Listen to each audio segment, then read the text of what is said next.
Let me make clear to everyone what just happened.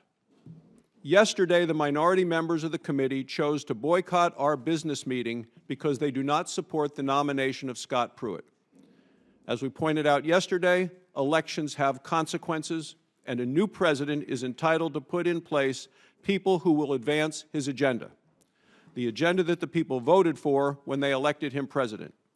Today, we suspended several of the rules of the EPW committee for this business meeting only. We took this extraordinary step because the minority members of the committee took the extraordinary step of boycotting the business meeting to approve an EPA administrator for an incoming administration. We have been in consultation with the Senate parliamentarian, and she has informed us that the procedure that we have followed today is proper under the Senate rules, and no point of order will lie against the Pruitt nomination. The minority has put us in this uncharted waters.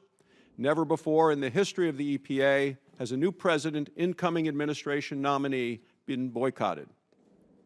The last 3 nominees for new incoming administrations were all confirmed by the end of January. Yesterday, February 1st, the minority blocked even having a vote in committee of the nominee. Attorney General Pruitt sat through the longest EPA nomination hearing in history and answered the most questions. The complaints about Attorney General Pruitt's answers to questions is simply a smokescreen. Let me be clear. The leadership of the minority chose to do a blanket boycott of many of the President's nominees and committees across the Senate, regardless of their merit. The minority wants political theater. The nation needs a new EPA administrator. At the end of this meeting, the committee rules will be back in full effect. I expect to conduct all further business of this committee under those rules and hope that from this point forward, we'll be able to work together in a bipartisan manner.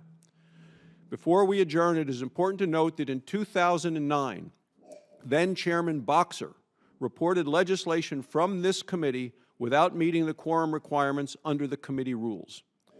With regard to boycott comparisons with Gina McCarthy's nomination, the EPW Republicans were not stopping President Obama from setting up his government.